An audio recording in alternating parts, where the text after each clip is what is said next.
Hello दोस्तों। तो आपका स्वागत है फिर से एक नए मूवी में। मूवी का नाम है दोस्तों रेट्रो और इसका IMDb रेटिंग 10 में से 8.3 जो कि बहुत ही अच्छा खासा रेटिंग मिला है दोस्तों। और इसका रिलीज डेट 1 मई 2025 है और इसका बजट 65 करोड़ है दोस्तों। और इस मूवी का कहानी ये है ना कि एक गैंगस्टर रहता है, उसकी बीवी एक अनाथ बच्चे को पालती है और वह उस गैंग में जुड़ने के बाद कैसे वहाँ से वो बच निकलता है एक अच्छा जीवन जीने के लिए, और फिर वो जी पाता है कि नहीं, ये हम लोग मूवी में देखेंगे। और इसमें आपको कॉमेडी, एक्शन, सस्पेंस और थ्रिलर देखने को मिलेगा। तो ये मूवी शुरू होता है 1960 के दशक में। थूथुकुड़ी में एक गैंगस्टर की पत्नी संध्या एक अनाथ शिशु को गोद लेती है जिसके पेट भर पाले के आकार का निशान होता है, और वह उसका नाम पारिवेल पारिकन्ना रखती है और उसे प्यार से पालती है। जबकि उसका पति थिलगन उस लड़के को स्वीकार करने से इनकार कर देता है। संध्या की मृत्यु के बाद एक किशोर पारी वाराणसी में अपनी मां के अंतिम संस्कार में रुक्मणी से मिलती है।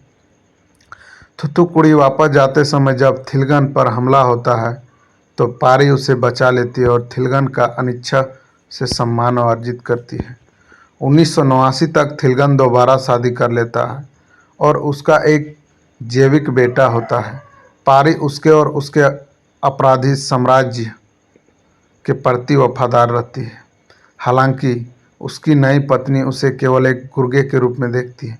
अब एक पशु चिकित्सक रुक्मणी के साथ फिर से मिलकर पारी प्यार में गहराई से पड़ जाता है। 4 साल की प्रेम लापा के बाद 1993 में वे शादी करने की योजना बनाते हैं और अपनी शादी में पारी ने घोषणा की कि वह अपराध की जिंदगी छोड़ रहा है। हालांकि थिलगन ने उन पर एक उच्च दाव वाले हथियार सौदे को तोड़फोड़ करने का आरोप लगाया। कोड नाम गोल्ड फिश था, जिसमें प्रधानमंत्री के पद धर्मन के लिए हथियारों की तस्करी शामिल थी। पारी ने अपराध स्वीकार किया लेकिन केस का स्थान रोक दिया। क्रोधित थिलगन रुक्मणी को मारने की कोशिश करता है लेकिन पारी जवाब कार्रवाई करती है। इस प्रक्रिया में उसका हाथ काट देती है और उसे तुरंत गिरफ्तार कर लिया जाता है और जेल में डाल दिया जाता है। हिंसा में उसकी वापसी से दिल टूट जाता है। रुक्मणी उसे छोड़ देती है और एक अज्ञात स्थान पर चली जाती है। 5 साल बाद 1998 में पारी को समय से पहले रिहाई का वादा किया जाता है अगर वह एक गुप्त पंथ के लिए लड़ता है। रुक्मणी के बारे में जानने के बाद वह हिरासत से भाग जाता है और वहां चला जाता है और उसे वापस जीतने के लिए वह एक हास्य चिकित्सक चैपलिन लाली का अपहरण करता है और उसका प्रतिरूपण करता है। दबाव में असली लाली भी उसके साथ खेलता है। द्वीप पर पारी लाली के रूप में प्रदर्शन करती है और रुक्मणी के साथ फिर से मिलती है जो उसके भेष से अनजान है। द्वीप पर अत्याचारी लॉर्ड मिल्टन और उसके बेटे फ्रेडी का शासन है जो जानवरों के साथ दुर्व्यवहार करते हैं और रुक्मणी को परेशान करते हैं। जब फ्रेडी बहुत आगे बढ़ जाता है तो पारी उस पर हिंसक हमला करती है और अपमानित फ्रेडी पारी को पकड़ने के लिए एक पंथ के नेता को काम पर रखता है।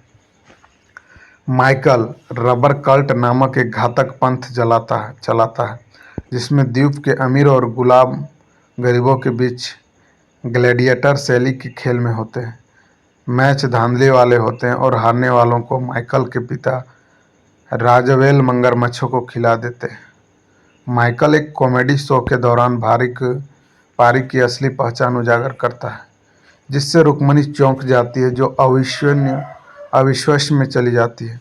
पारी अपना निर्णय स्वीकार करती है और पंथ में शामिल हो जाती है और अपने पहले मैच में पारी के क्रूर कौशल के दर्शकों को चौंका दिया। माइकल उसे एक स्टार के रूप में देखता है और जश्न मनाने के लिए एक पार्टी का आयोजन करता है। वहाँ नशे में धुत पारी गोल्ड फिश केस का गुप्त स्थान बता देती है। बाद में जब गुलाम स्थानीय लोगों द्वारा हमला किया जाता है तो उसके निशान को देखते हैं और महसूस करते हैं कि वह स्थानीय किंवदंती से भविष्यवाणी की गई है संतान है जिसे जदामुनि का पवित्र भाला लौटाना और राजावेल को मारने के लिए नियत किया गया था। ये पारी की असली पहचान बताते हैं। और वह द्वीपवासी पशुपति और पल्लवी के घर पैदा हुआ था, जिनके जुड़वा बच्चे थे, पारी, जिसका नाम उसके जैक माता पिता ने जड़ामुनि रखा था, और एक बहन राजावेल ने क्रोधित के डर से वे पारी को भारत ले आए और उसके रक्षक की हत्या के बाद उस संध्या ने गोद लिया था। अब अपनी जड़ों के बारे में पता चलने पर पारी अपने असली पिता पशुपति से मिलता है और अगले दिन पारी गरीबों के लिए लड़ते हुए अखाड़े में लौटता है। जीतने के बाद वह माइकल और राजावेल को सबसे कमजोर करार देता है, उन्हें मौत की सजा देता है। पारी एक क्रूर द्वंद्व में माइकल को हरा देता है, लेकिन उसकी जान बख्श देते हैं।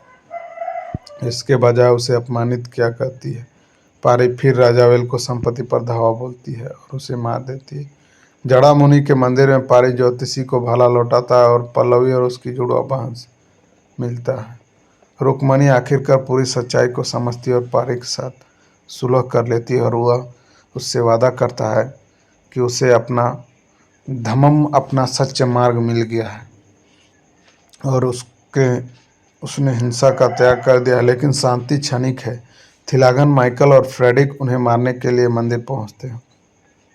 वे पारी के परिवार और द्वीपवासियों को उन पर बाजुका तानते हुए देखकर चौंक जाते हैं, जो कि लंबे समय से खोए हुए गोल्डफिश हथियारों में होते हैं।